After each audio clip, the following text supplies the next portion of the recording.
আসসালামু আলাইকুম। আজকের ভিডিওটা এখান থেকে শুরু করছি। তো আলহামদুলিল্লাহ এর আগে নতুন বাসায় মিলাদ দেওয়া হয়েছে। তো ওগুলার ভিডিও আমি করিনি। কারণ যেহেতু আমি আমার বাচ্চাদেরকে নিয়ে এখানে ব্যস্ত ছিলাম। ওরা অনেক করছিল, দুষ্টামি করছিল। তাই আর তাছাড়া আমি অন্য কাজে ব্যস্ত ছিলাম। তাই আমি ভিডিও করিনি। তো যাই হোক, তো আলহামদুলিল্লাহ নতুন বাসায় নতুন চুলা নিয়ে এসেছি। যেহেতু আমি মাঝে, মাঝে এখানে এসে থাকবো। সবসময় আপাতত থাকছি না। পরে একবারে চলে আসবো। তাই আমি আপাতত একটাই চুলা এনেছি। আর এখানে আমি চুলায় ডাল বসিয়েছি, ভাত বসিয়েছি। ডাল হওয়ার পর আর এখানে সবকিছু এলোমেলো। আসলে এটা দেখে আবার কেউ খারাপ ভাববেন না। কারণ আমি সব মাত্র আনা শুরু করেছি। এগুলা এদিক সেদিক ছড়িয়ে ছিটিয়ে রাখা হয়েছে। এখনো সবকিছু আনা শেষ হয়নি। আর হাঁড়ি-পাতিল, তারপরে এমনি ডিব্বা-ডাব্বি প্লাস্টিকের জিনিস যা আছে তাই আরকি ধোয়ার জন্য এখানে সব রেখেছি। আর ওই যে পাখিগুলো, আলহামদুলিল্লাহ একটা জিনিস কি যে আমাদের বাসায় সবসময় পাখি থাকে। অনেক সময় হয় যে পাখি ভেতরে জানালা খোলা থাকলে পাখি ভিতরে চলে আসে। ভেতরে এসে তারপরে হাঁটাহাঁটি করে। বেলকনিতে থাকে, ছাদেও থাকে। আর এদিকে যেহেতু আমি যে আমাদের এক খালাকে দিয়ে আ থালাবাটি যা এ আনতে পেরেছি, সবকিছু তো আনতে পারিনি। যাই এনেছি কিছু, কিছু সেগুলা ধোয়াচ্ছিলাম। আর আকাশটা ভীষণ মেঘলা ছিল, রোদ ছিল না।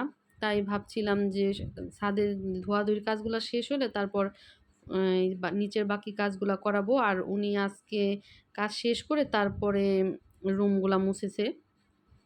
মোছামুছি করে তারপর যেতে, যেতে সন্ধ্যা হয়ে গেছিল।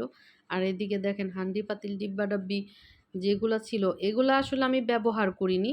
এগুলা একদম আমি কখনোই ব্যবহার করিনি। এগুলো আমার এই আমি যে বাসাতে আছি, এই বাসাতে কিচেন রুমে রাখা ছিল। তো গ্যাসের চুলায় যেহেতু রান্না করি, রান্না করার জন্য হয় কি যে তেল মসলা দিয়ে সব নোংরা হয়ে যায়।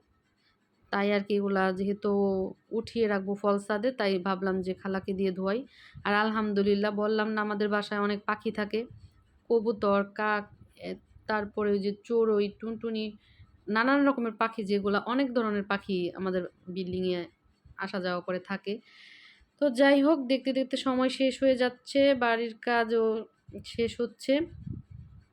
আর একটা কথা কি যে সময় যাচ্ছে, যে এখানে আর থাকি সেখানে নিজের আপনজন সবাই এক জায়গায় থাকবে। আমি এখানে চলে আসলে আমি এখানে থাকবো। ভাবতে একটু খারাপ লাগছে, কিন্তু কিছু করার নাই। এটাই নিয়তি, পরিস্থিতি, কিচ্ছু করার নেই। আর আমি যে চুলায় ভাত বসিয়ে তারপর ছাদে গিয়েছিলাম, এসে দেখলাম ভাতে এখনো কিছুটা সময় বাকি আছে। আর এদিকে যে খালাকে দিয়ে কাজ করাচ্ছিলাম, উনি আসলে খালা হয় না। হিসেব মতো উনি আরকি উম আমরা যে দোকান থেকে প্লাস্টিকের যে পাইপ বা স্যানিটারি যত কাজের মাল আনা হয়েছে, উনার আসলে ভাবি হয়। তো সেই সূত্রে উনাকে মানে ভাবি তো বলতে যাই হোক, হবে। ভালো থাকবেন তো সবাই। ভাবির আজকে ছেলে এমনি কিছু ওখানে না, হালকা একটু দাঁড়িয়েছিল। ভিডিও তো করলাম। আমি যাই হোক, ভালো ভাবছিলাম থাকবেন। যে তো আল্লাহ হাফেজ। আমি বাসা থেকে যাই রান্না করে এনেছি।